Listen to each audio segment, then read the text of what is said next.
Ziyanda izigameko zokubulawa kwabantu ngezibhamu nezishiyakhalwa mihla namalanga kulesifundazwe saKwaZulu-Natal. Amalunga omndeni wakwaMpungose nawakwaNgubane eMatimatolo kuWard 1 eGreytown ngaphansi kamasipala waseMvoti maphakathi neKZN athi wonke amathemba asewabeke ezinhlakeni zomthetho ukuthola ababulali abavale ngehlahla kulemndeni ngenkathi bebulala abantu besifazane abangu5 ngesonto ebusuku. Isayindida indaba labo makhelwane abahlaselwa oshayasibhamu abangaziwa ngesonto ebusuku. Kubikwa ukuthi oshayasibhamu baqala kwaMpungose badubula babulala wesifazane onemnyaka engu60 nabanye ababili abashonela khona endaweni yesigameko kwalimala intombazanyana enemnyaka engu12 ubudala esalulama esibhedlela.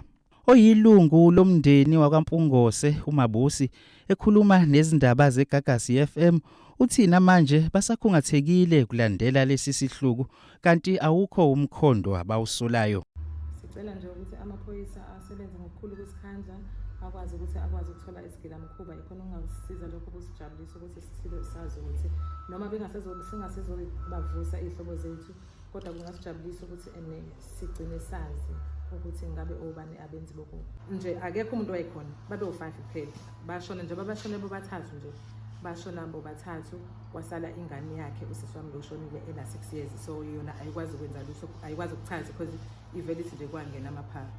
Izindaba zeGagasi FM zibe sezidlulela kumakhelwane kwaNgubane nalapho kudutshulwe kwabulawa wesifazane oneminyaka engu70 ubudala kungemzuzwana nje kade isibhamu siqhuma kwaMpungose. uMabongi Ngubane naye impela uthi akukho abangathi bayakusola ngokubulawa kwamama wabo ngoba indawo abaphila kuyo umphakathi omncane nalapho omakhelwane bebambisene. Akukho impela engikwaziyo emndenini si right emphakathini futhi si right akukho besikwazi thina ingakho kuqhamuke ezishock kuthina lokho kwenzakaliwe. uAnti ube umuntu wabantu nomuntu nje straightforward mangabe into engayithandi ubesho nje ukuthi akayithandi even nathi siyingane zakhe ube umuntu owulolo hlobo nje lolo ukuthi nemangabe into engayithanda akayithandi futhi mangabe into eyithanda uyayithanda ube umuntu onjalo obengakwazi ukushona le nale obe straightforward.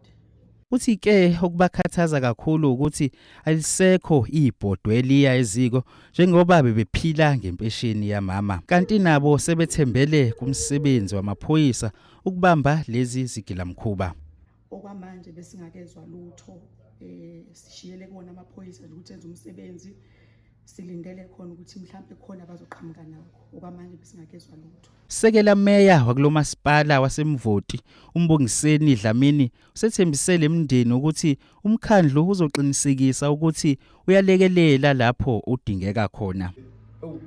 Kuyihlazo siyabona lapha yana siyathola ukuthi bekudutshulwa ngebhamu ama AK47 ukuthi umuntu onjani umuntu wesifazane ongakwazi ngisho ukuzivikela nokulwa abulawa kabuhlungu ngesibhamu esikhulu thubulawa ngeAK47 sithi duduke emndeni waNgubane sinani nelist ifikile bayishilo ukuthi sifikile sisazohlala phansi siyibuka. Ezindabeni zeGagasi FM nginguPhakeme Mnguni.